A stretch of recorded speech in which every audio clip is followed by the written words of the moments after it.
waiting for.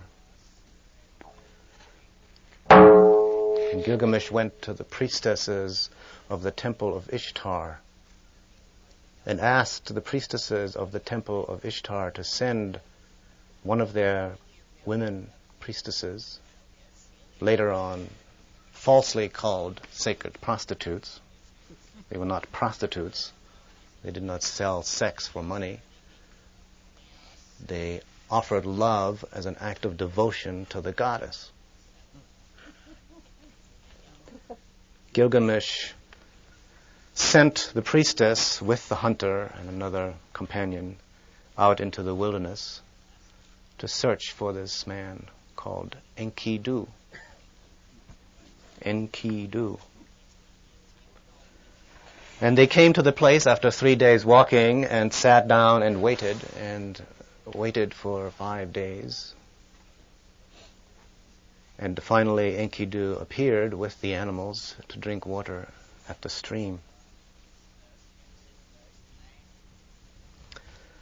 The woman from the temple of Ishtar went towards Enkidu and exposed her nakedness to him and took his hand to touch her breast, whereupon Enkidu was suffused with feelings and sensations he had never felt before at this hairless being who spoke and made sounds from her throat that he had never heard before. And they made love for 9 days and 9 nights.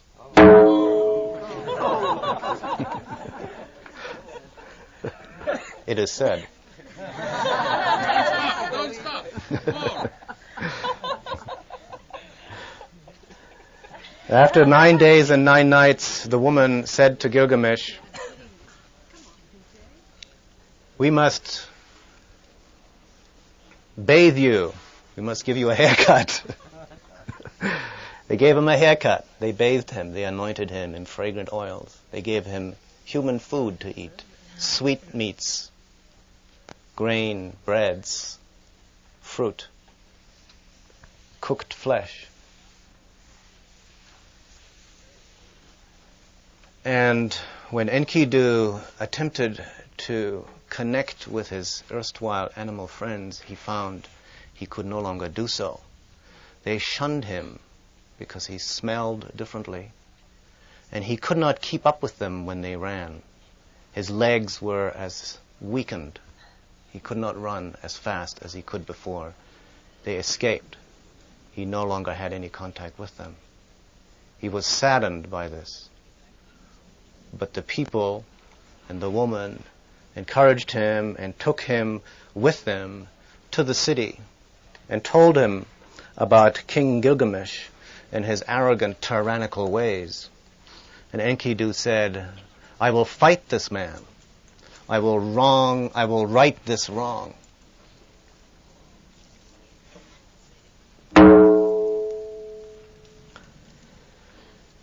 And Enkidu came to the city where Gilgamesh was strutting down the main street. And they met in the main street, and they fought and wrestled for 2 days and 2 nights. And neither one could throw the other. And after many hours of battling and fighting, they stopped their fighting and embraced one another as brothers and friends, and henceforth were inseparable companions. And Enkidu came to live in the city and had a house and much wealth and a wife. And he and Gilgamesh went out and did many heroic deeds together. And this is the first part of the story, which is the story of humanity's transition from the wild state to the city-dwelling, cultured, Neolithic farming state, from the existence as wild, nomadic hunter-gatherers who lived in the fields in a wild state, in the wilderness. We were all wild men. Not only do we have a wild man, wild woman within us, those are our ancestors. We were that for hundreds of thousands of years, much, much longer, 10 times as long as we were city-dwelling, farming, pastoralists, technological, literate people. So, and this story tells about the price that is paid for this separation from nature, for the separation from our own wild nature, our own instinctual nature, the loss of the communication and the communion that we had with the animals, and the knowledge of the land and the plants and the forests.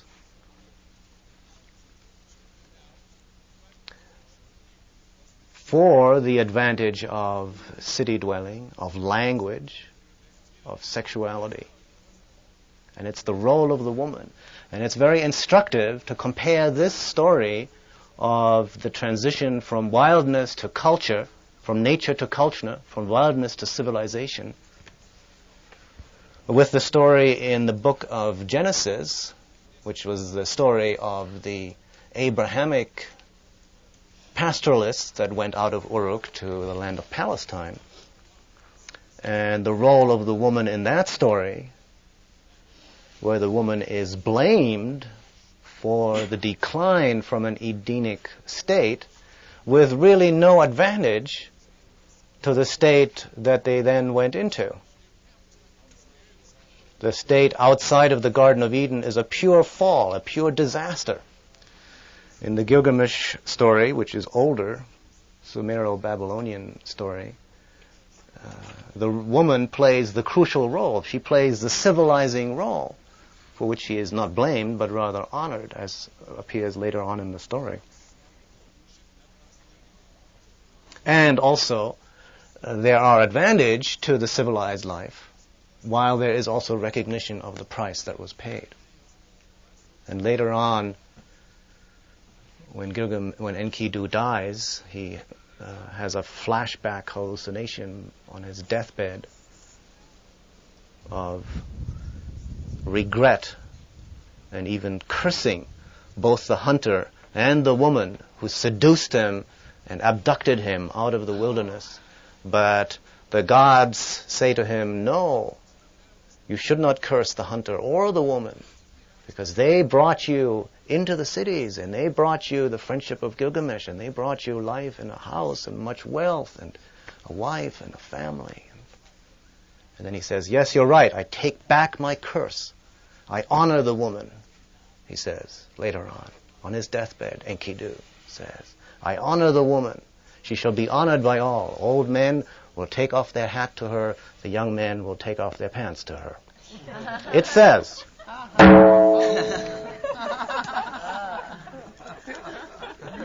Inscribed in stone. Clay tablets. After a while of living in the city, Gilgamesh said to Enkidu, you and I should go out and to the great cedar forest and cut down some cedar trees, which we need to build more houses and walls, and kill the giant that lives in that forest, whose name is Humbaba, a great and terrific giant.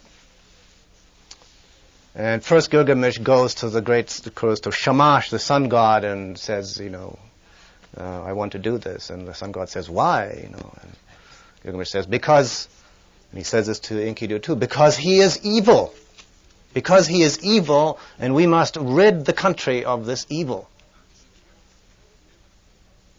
And Enkidu gets tears in his eyes and says, oh no, Gilgamesh, you don't know what you're saying. You don't know what you're getting us into. This giant, that Humbaba that you want to kill, is a fierce and terrible and monstrous giant. He will wipe us both out. He will destroy us.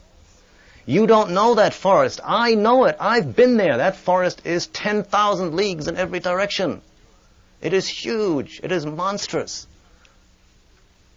We are in grave danger if we go there. And the gods have appointed that giant to guard that forest. That's the guardian of the forest. If we kill him, we will incur the wrath of the gods. And Gilgamesh said, don't worry. The two of us will do it together. We'll help each other. Don't be afraid. I'll help you, I'll protect you, you protect me, and together we can do it.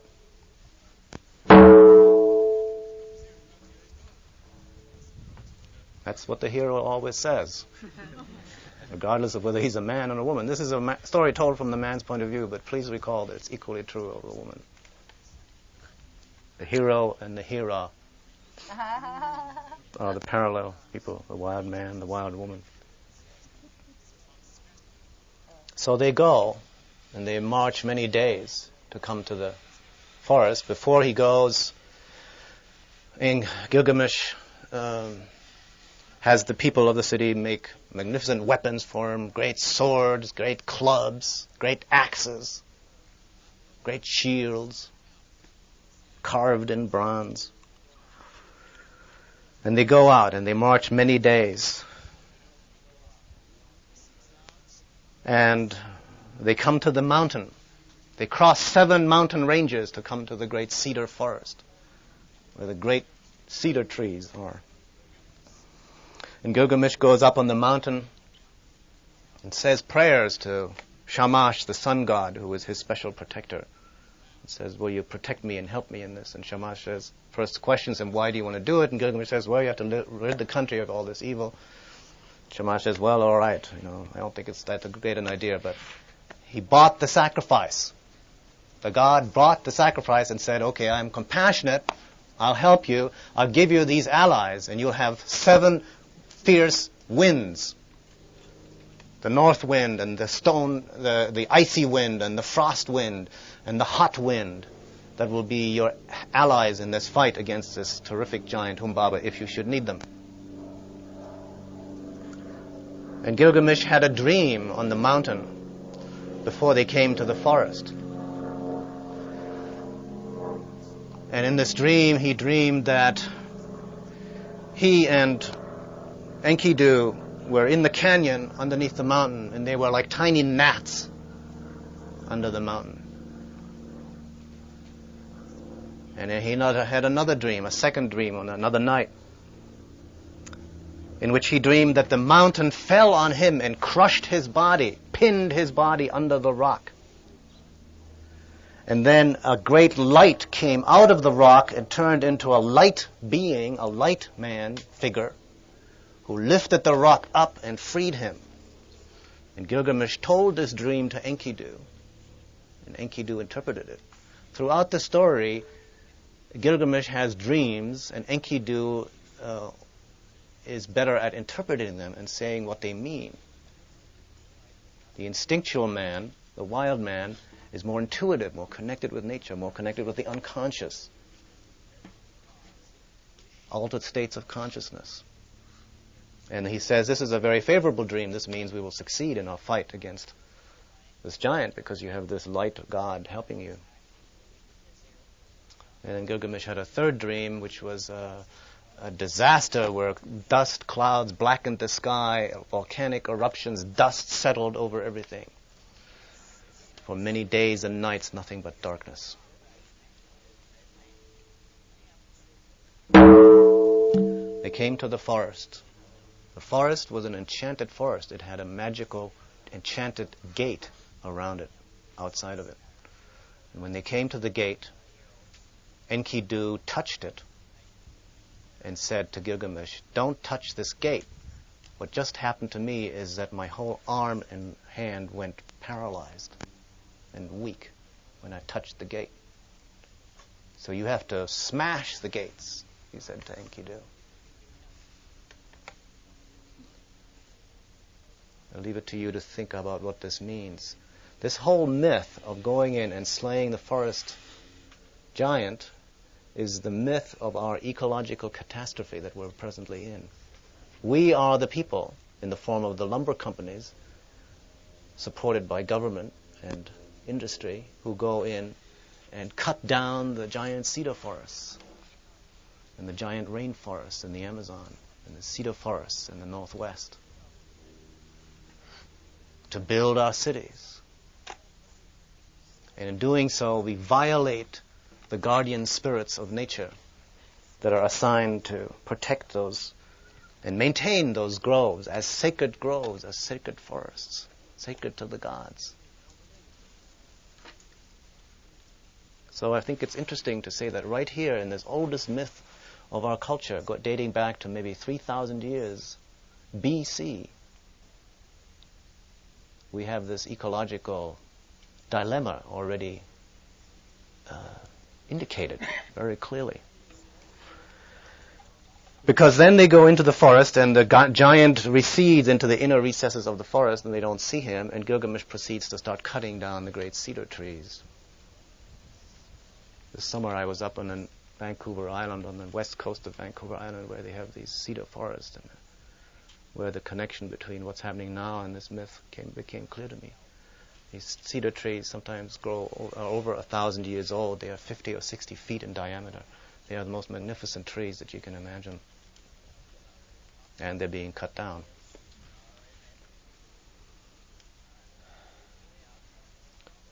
So he proceeded to cut down these cedar trees, and when he had cut down very many of them, he fell into a coma, a sleep coma, from which he could not rouse himself for several days. Like Enkidu, who his wrist and hand got paralyzed, Gilgamesh cut down the cedar trees. He became paralyzed, fell into a coma. Humbaba, the giant, in the meantime, the giant forest guardian, heard the cedar trees being cut down and came out of the inner recesses of the forest to where Gilgamesh and Enkidu were, having cut down the trees. Enkidu managed to rouse Gilgamesh just in time from his sleep, and it is said that Humbaba fixed them with his fierce eye, his eye of death. He fixated them with his eye of death.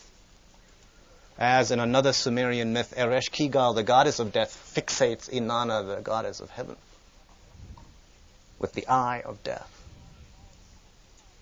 And Gilgamesh calls upon the allies given to him by the sun god, the north wind and the frost wind and the icy wind and the hot wind and the fierce wind and the hurricane wind. And they come and they blow and they confuse and immobilize the giant, so he cannot fight effectively. And so Enkidu and Gilgamesh are able to pounce upon the giant and cut off his head.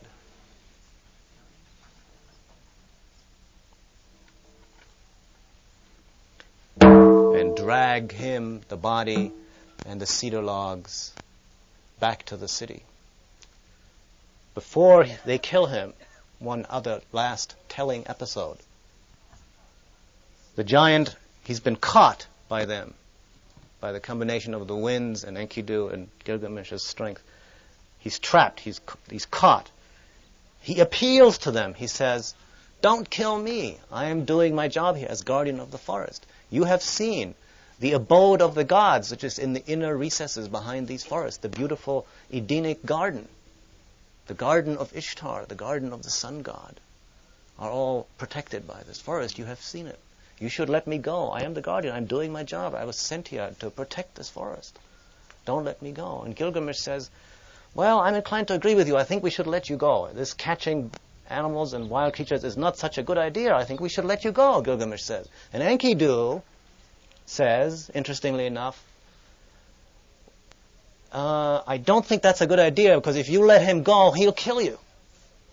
So Enkidu is suspicious. He doesn't trust the other forest dweller, the other forest wild creature, because he knows basically what he wants is to escape, and he'll do his best to continue his role. So he says, if you want to really get rid of this giant, you better kill him now while you got him, because if you don't, he'll get you. So Gilgamesh says, "Well, you're right." So they kill him. So it's a very interesting story in that, it's the arrogant human still who wants to go out, who creates an enemy out of nature in order to exploit nature, calls nature evil. That's what the Christians did later on.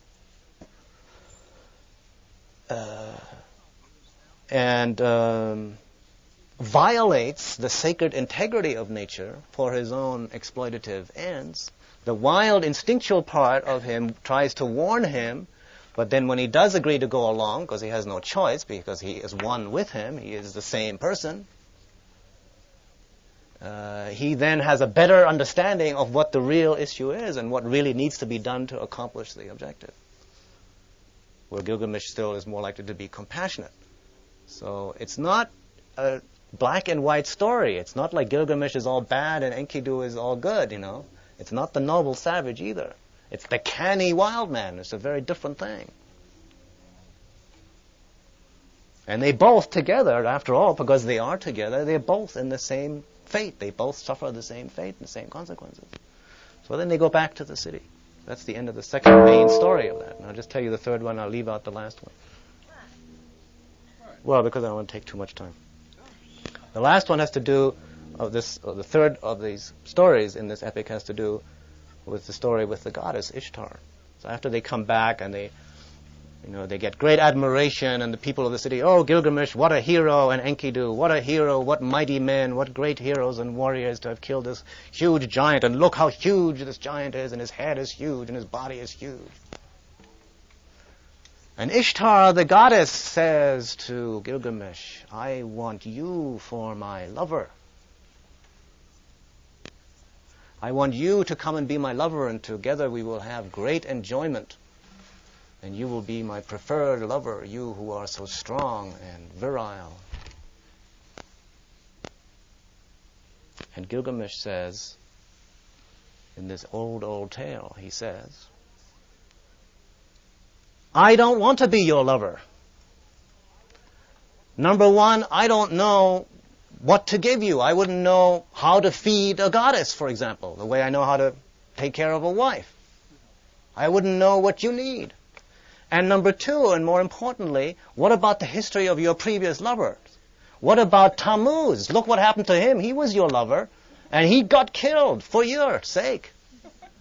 And the people are still bemoaning him and crying, Tammuz, Tammuz, where are you? Where are you? Every year they cry for him. And what about the bird, the man that you turned into a bird? He was your lover, and now he's a bird with a broken wing who goes around flapping his wings in a paralyzed fashion. And what about the lion who became your lover?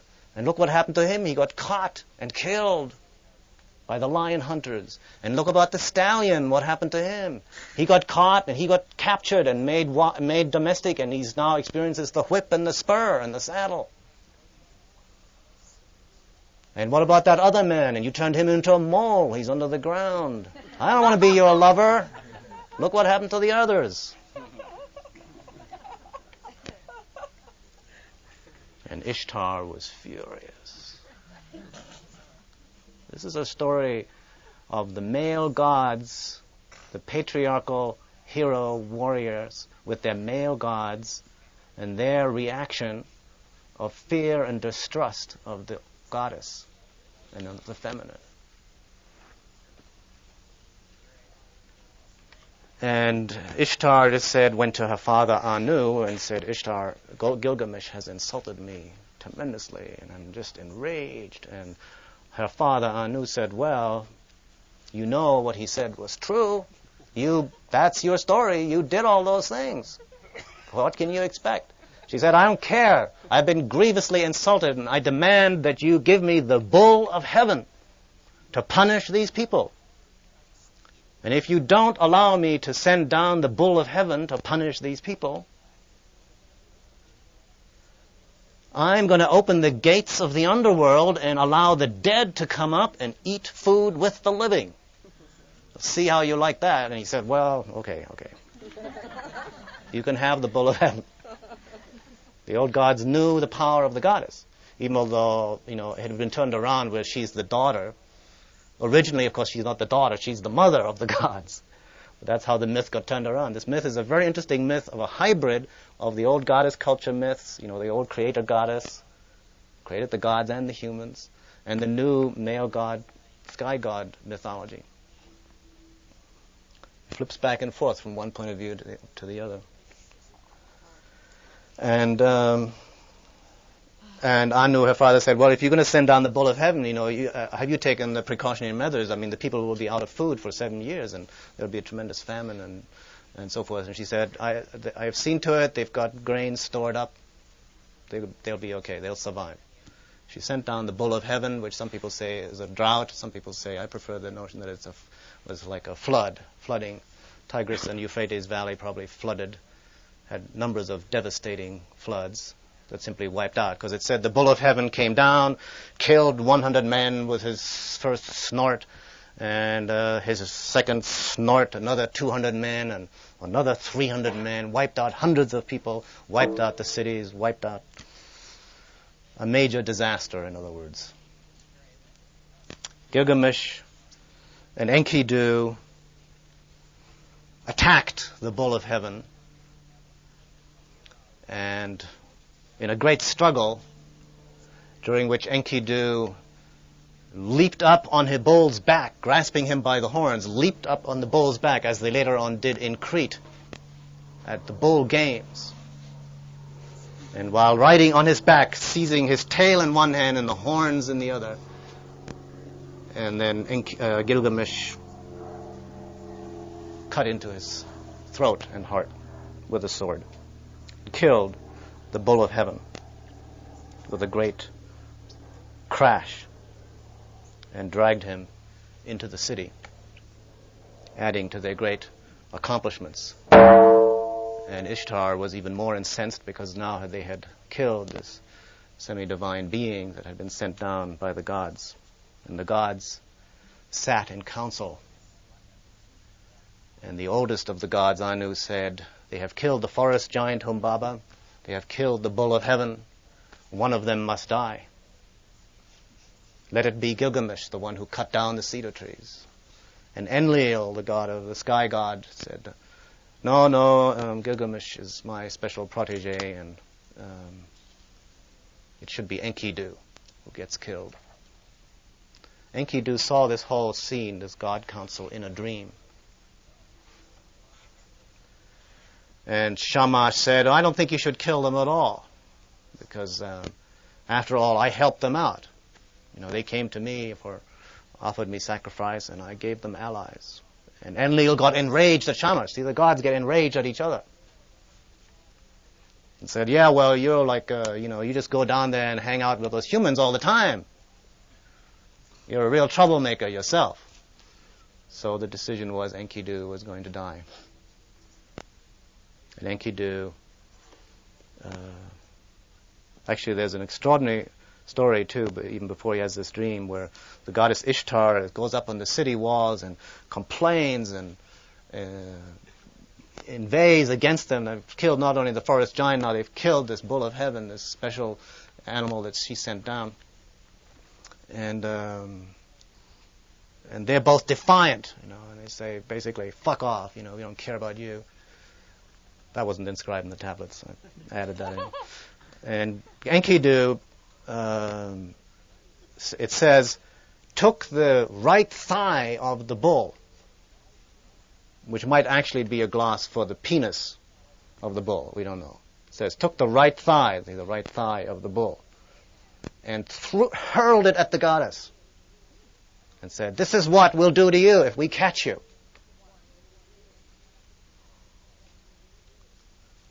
So they were naughty boys, to say the least, in relationship to the gods. They defied the gods. They insult the gods. This is what we still do. All the naughty boys in the big companies and the government. So after it was decided by the gods in council that Enkidu should die, Enkidu became sick and ill and started having these hallucinations, and had a vision of the land of the dead, where all the great kings and emperors, people of power and the priests and all were wandering around in this dusty gray world with no light, and sitting at tables with dust and eating food with dust, and the land of the dead. And he had other dreams, and he had visions, and he thought about his animal friends that he had left long ago, and he cursed, as I told you, the hunter, and he cursed the woman. And the god came and said, no, don't curse the hunter, don't curse the woman, they gave you this. And Gilgamesh was weeping and saying, "Oh my God, what am I going to do? I'm just going crazy. I can't stand this. You're my best friend. You're my closest. Think of all the adventures we've had together and all the good times we've shared, and we're so close, and I'm going to miss you so terrible. I just can't tolerate this. What am I going to do?" And Enkidu gets sicker and sicker, and he has this fever, and he's hallucinating, and he's raving, and 7 days, and 8 days, and 10 days, and then finally he dies. And Gilgamesh goes crazy and tears off his hair, his clothes, and starts wandering through the wilderness, crying his name. And Enkidu, my brother, my friend, my other self, has died. What shall I do? I must go on the great journey to find the secret of life and death and what this is all about. And that's another whole part of the story, which I'll leave for now, having told you the story of how Enkidu, the wild man, came to the city through the woman. How Enkidu and Gilgamesh together as hero warriors fought and slew and cut down the forest and killed the spirit guardian of the forest. And how Enkidu and Gilgamesh insulted and rebuffed the goddess. And how then the price was paid, and that the animal part of the man dies. Eventually the man himself dies also. The animal part, the body part, dies first.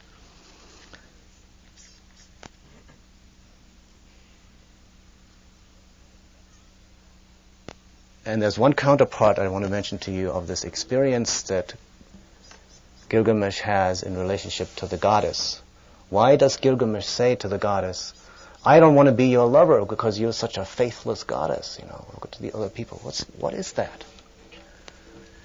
And it came to me that experience is analogous to an experience that I had in the desert when I first, on the wilderness vision quest, when I first realized that Mother Nature, so-called, does not give a shit about me personally, does not care for me personally. That I can be wiped out by a falling rock, a sudden drop in temperature if I'm unprepared, or losing my way, a landslide, any number of things in which my personal existence, my personal accomplishments, my personal happiness, security, well-being, recognition, reputation, none of those mean a whit for nature.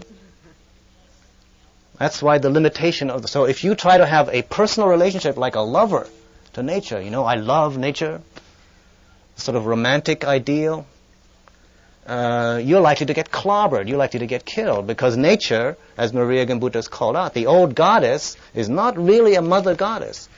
That's the limitation of that mother metaphor for nature. It's an okay metaphor in one sense because it indicates we're a family. But it has a limitation because a mother is not like that. It means that you don't really take care. We are responsible for our own relationship to nature and for impeccability in our relationship with nature. We have to be observant. We have to be attentive. We have to study nature so we know our part in it and how we can survive and live in an adapted way with nature. Otherwise, we get... so that to me is the insight that's behind Gilgamesh's rejection. It's a kind of a petulant, spoiled adolescent kid, who's rejected by the girl when he wants his first date kind of thing. But that's the experience behind it. It's the basic recognition of that nature is personally neutral towards us. I mean, she's not against us either. That's a misinterpretation of Gilgamesh. She's not out to do us in. Nature is doing her own thing. We are part of it, but it's not for us. So neither for us nor against us. She's neutral. But the petulant male adolescent who gets his ego bent out of shape says, "Oh, you've rejected me. I don't want to be your lover. I can't be your lover because look what happened to all these other guys." But we all get killed by nature in the end. Maybe by other people, but that's nature too, isn't it? So the story of how Gilgamesh Enkidu comes to the city, how the human makes peace with the animal wild man within, they become companions, which is the true relationship for them to have, how they then get overbearing and lose it by going and killing the forest, guardian spirit, and then by rejecting the goddess and nature in a personal way, rather than understanding their proper role in relationship to nature. And then the final illusion in the last story is that Gilgamesh thinks, well, he should be able to do something that will allow him to be immortal like the gods, and he has to learn that lesson too, that that's not going to happen. So that's the end of this part of the story of the hero, the goddess, the hero, and the wild man. Oh, hawk. Why don't we...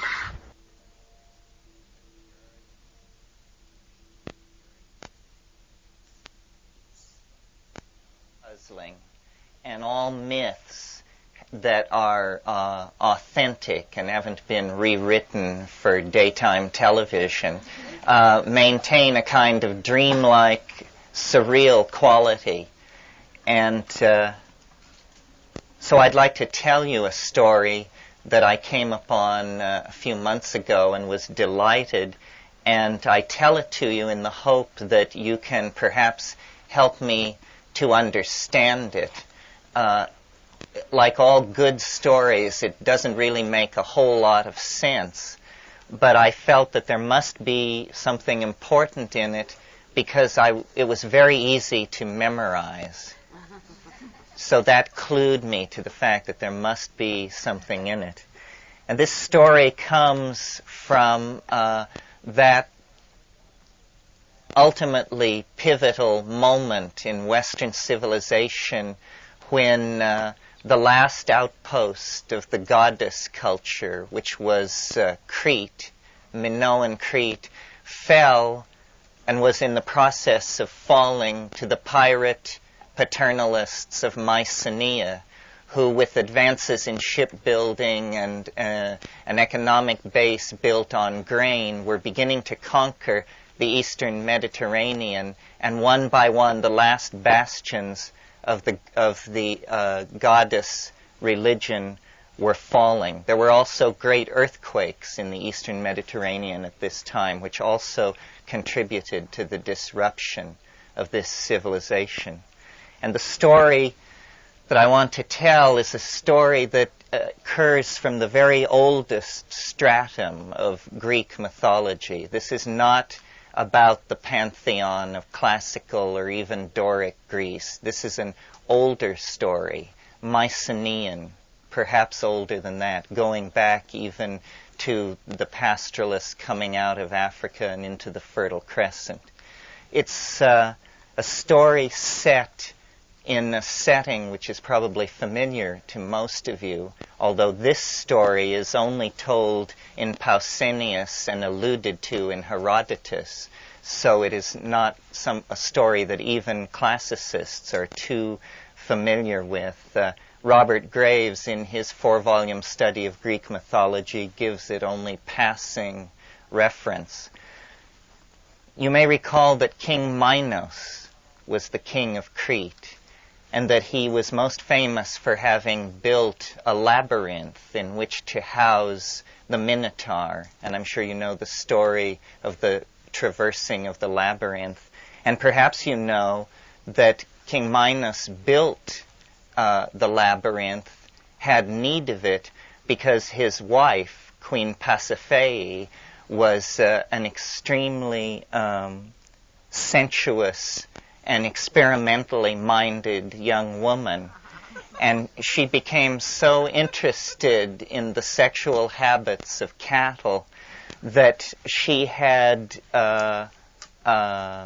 Icarus, the craftsman who was later to break out of this scene on the Daedalus, the guy who was going to break out of this scene later on the first flying machine. She had him fashion for her an artificial cow in which she hid in order to have sexual union with the bulls in the royal flock. And out of this hanky-panky came the Minotaur. And her husband, trying to cover up this series of faux pas, built the labyrinth, installed the Minotaur in the labyrinth, and they grew older and did less swinging and began to settle down. But then comes the story I want to tell, which is a few years later, the king and the queen, apparently under quite normal conditions, conceived a child who was in due time born. And this child's name was Glaucus. Glaucus means blue-gray, and is to this day a term preserved in taxonomy to describe the blue-gray color typical of the peyote cactus and of the bruising reaction of psilocybin mushrooms. And young Glaucus had the run of the royal palace at Knossos. And in his 6th year, he was exploring the pantries of the palace, and he discovered a huge urn filled with honey. And he took the lid off the honey urn and was reaching into it and fell into the honey and was drowned and died there. And no one knew what had become of the son of the king and the queen. And there was tumult, as you can imagine, in the court. And eventually Queen Pasiphae, in a state of complete hysterical distraction, went to the great seer who advised the king's generals and the king's weather makers. And she said, "You must find our son."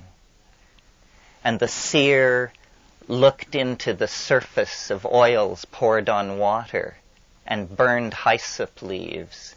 And he said, "My magic is not sufficient to find your son, but I can lead you to one who can find your son."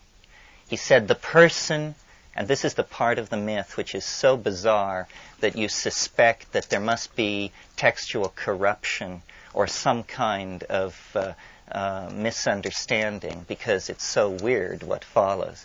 The seer said, "The person who can lead you to your son is that person who can compose the most apt simile on the tricolored cow in your herds."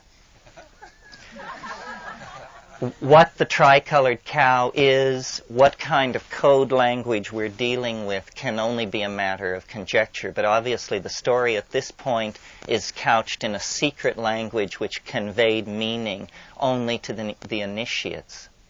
So the king and the queen commanded each citizen of the principality to appear before them and compose a simile on the tricolored cow. And there was a man there, a minor philosopher, whose name was Polyeidos. And Polyeidos, you only have to have spent 2 weeks in Greek before you transferred out to something a little less horrifying to know that Polyeidos means many ideas. So Polyeidos, the man of many ideas, went before the court and he proposed a simile, which, according to the account of Pausanias, was brilliant. He doesn't preserve it, and hence it's lost forever. But whatever this simile was, it carried the day. And Polyeidos was actually a very humble man, a minor healer and magician. And he was puzzled that out of all the people in the kingdom, he had been chosen, or he had, by fate, been singled out as the one who could solve this extremely racking dilemma of the lost son for the king and queen. And he said to the king, "I have no idea how to go about this, how to find your son." And the queen flew into a rage and said, "He should be sealed into a crypt with the body of our son. And he can come out when he comes out with our son alive." And so Polyeidos was seized by force. And notice now the motifs of incarceration, the dark night of the